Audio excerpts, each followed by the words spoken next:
Curious George by H.A. Rey. This is George. He lived in Africa. He was a good little monkey and always very curious.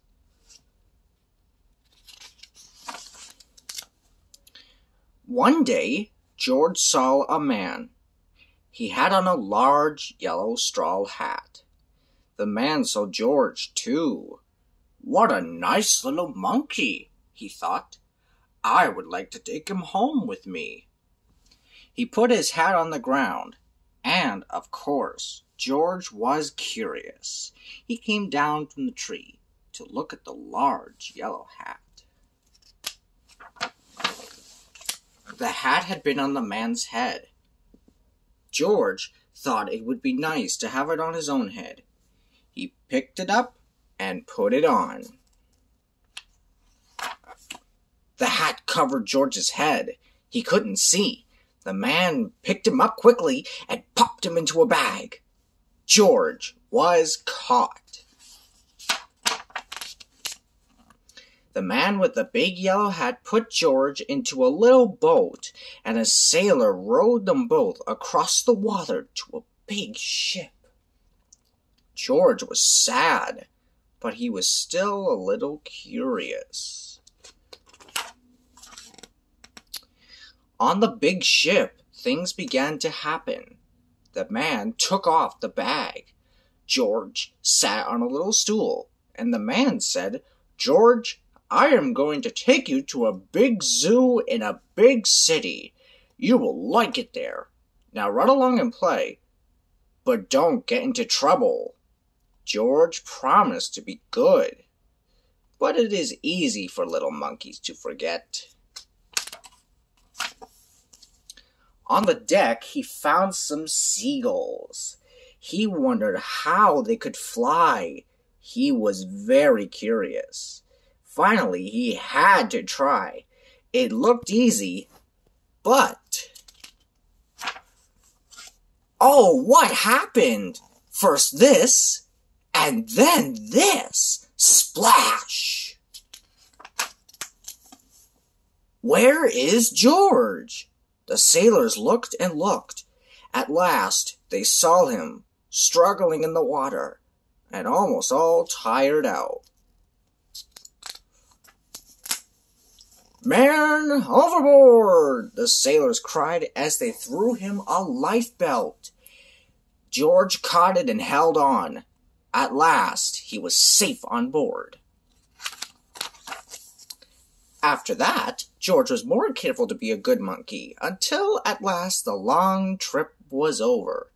George said goodbye to the kind sailors, and he and the man with the yellow hat walked off the ship onto the shore and on into the city to the man's house. After a good meal and a good pipe, George felt very tired. He crawled into bed and fell asleep at once. The next morning, the man telephoned the zoo. George watched him. He was fascinated. Then the man went away. George was curious. He wanted to telephone too. 1, 2, 3, 4, 5, 6, 7. What fun! Ding-a-ling-a-ling! George had telephoned the fire station. The firemen rushed to the telephone. "Hello, hello," they said, but there was no answer. Then they looked for the signal on the big map that showed where the telephone call had come from. They didn't know it was George. They thought it was a real fire. "Hurry, hurry, hurry!"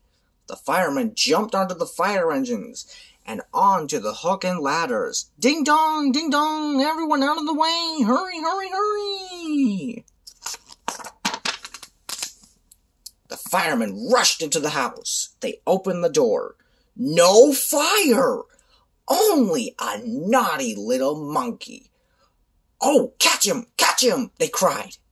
George tried to run away. He almost did, but he got caught in the telephone wire and...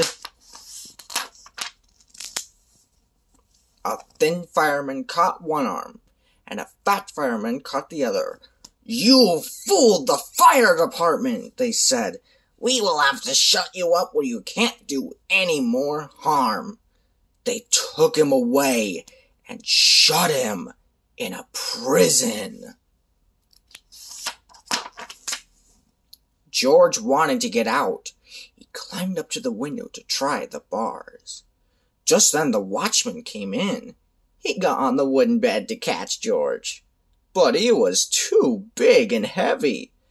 The bed tipped up, the watchman fell over, and quick as lightning, George ran out through the open door.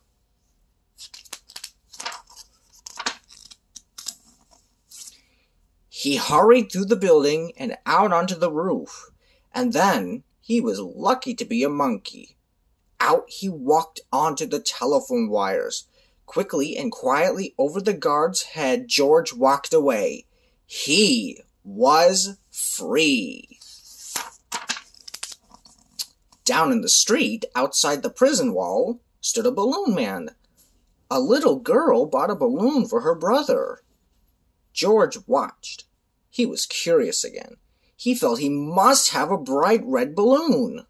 He reached over and tried to help himself, but instead of one balloon, the whole bunch broke loose. In an instant, the wind whisked them all away, and with them went George, holding tight with both hands.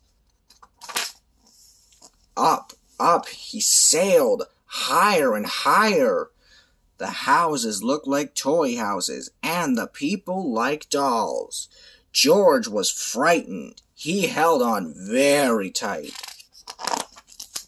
At first, the wind blew in great gusts. Then it quieted. Finally, it stopped blowing altogether. George was very tired. Down, down he went. Bump! Onto the top of a traffic light. Everyone was surprised. The traffic got all mixed up. George didn't know what to do, and then he heard someone call, "George!" He looked down and saw his friend, the man with the big yellow hat. George was very happy. The man was happy too. George slid down the post, and the man with the big yellow hat put him under his arm. Then he paid the balloon man for all the balloons. And then George and the man with the yellow hat climbed into the car, and at last, away they went to the zoo. What a nice place for George to live. The end.